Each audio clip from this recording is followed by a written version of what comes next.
The forgotten pestilence. I still remember the laughter. It echoed through the sterile halls of the university lab, ringing in my ears like a funeral bell. "You're a fool, George. A pathetic, paranoid fool." Dr. Henderson's words cut deeper than any scalpel. I had just presented my findings on an unusual infestation of insects, creatures that defied logic and biology. Instead of the recognition I craved, I was met with ridicule. Haunted architecture? Cursed territories? You're losing your mind. They said it so often, I started to believe them. I left that day, my heart heavy with humiliation. My academic career lay in tatters, and worse still, my family had joined the chorus of mockery. My mother's disappointment was etched in her furrowed brow. My father's disdain was a cold shadow that hung over me. "You'll disgrace our name. You'll lose your mind." They were right. I was losing my mind, but not in the way they thought. I became obsessed. I turned to the abandoned buildings that dotted our city, condemned relics of a past that seemed to whisper secrets only I could hear. Armed with a flashlight and a tattered notebook, I cataloged invasive species that thrived in the decay, creatures that crawled through forgotten cracks and reveled in the darkness. Each night, I descended into the depths of these structures, chasing shadows while the world above moved on, blissfully ignorant. At first, the discoveries were exhilarating. I unearthed species that operated outside known biology, bugs that glowed with an unnatural luminescence, insects that seemed to communicate through a language of clicks and hums. But as the months turned to years, the thrill gave way to something darker. I felt their presence, a creeping dread that clawed at the edges of my sanity. I began to understand what I was dealing with. Ancient, living plagues that whispered of curses and decay. A horror that made my colleagues' laughter seem like sweet music compared to the symphony of despair I was now conducting. Then, one evening, the darkness coalesced into a singular moment. I was deep in an old textile mill, flashlight flickering, when I stumbled upon something that made my blood run cold. A nest, a hive of it. They watched from the shadows of their lives, never acknowledging my success. Their pride was a double-edged sword, and now they were the ones who had to live with the consequences of their disbelief. Then came the day I returned home.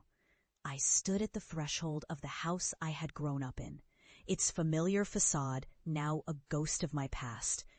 I could feel the weight of their expectations pressing down on me, but I was no longer the boy they had scorned.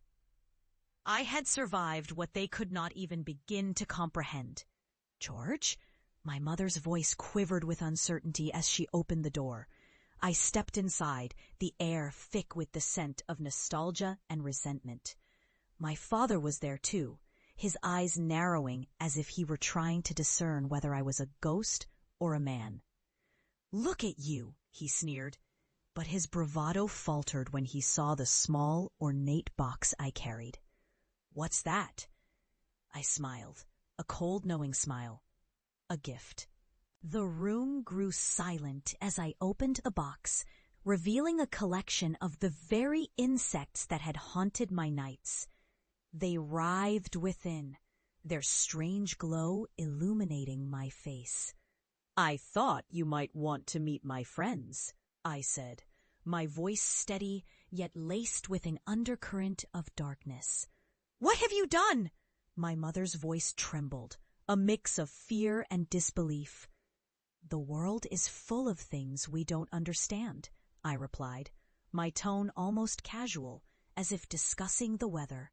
"Like ancient plagues or curses that seep into the very fabric of existence." Their expressions shifted from disbelief to horror as the insects began to escape, skittering across the table and floor.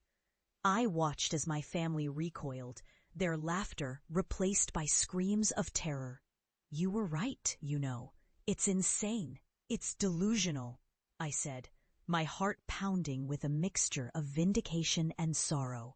But now you must understand, the darkness is real. You mocked me for wanting to uncover the truth, but the truth has come home. As the insects crawled over their feet, they realized too late the weight of their ridicule. They were no longer just the objects of my obsession. They were a living testament to my survival. I had become a vessel of knowledge, a warning of what lies beneath the surface of understanding. I stepped back, watching as the realization washed over them.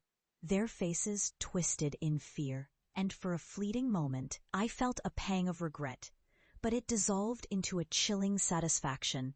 They could not escape the horrors I had unearthed, nor could they deny the price of their disbelief. As I turned to leave, their cries echoing behind me, I felt the weight of my journey settle like a crown upon my head. I had returned not to reclaim my family, but to show them the truth they had refused to see. I had survived the abyss, and now it was theirs to face. Stepping back into the night, I felt a sense of resolution. The shadows whispered my name, and I knew I was no longer just an entomologist. I was a harbinger of the forgotten pestilence, a whisper of darkness that would linger long after I had gone.